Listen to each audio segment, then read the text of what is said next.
நேற்று தான் அந்த தகவல் வந்து கொடுக்குறாங்க. அந்த காலத்திலேயே ஆரிய யூதர் மொழிக்கு நிதி கொடுத்துருக்குறான். நிதி கொடுத்து அந்த மொழியை வளர்த்து விட்டவன்.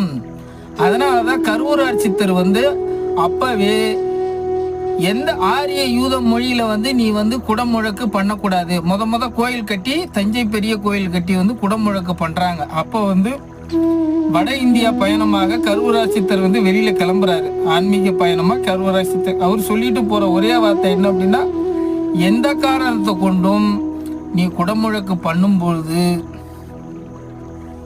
ஆரிய யூதர்கள் மொழியில நீ பண்ணக்கூடாது. தமிழ் மொழியில ஓதுவார்களை வச்சுதான் நீ குடமுழக்கு பண்ணணும்னு அவனுக்கிட்ட ஆணையிட்டு போறாரு. அதை மீறி செய்த சண்டாளன் சரிகாலன் ஆரிய யூத மொழியில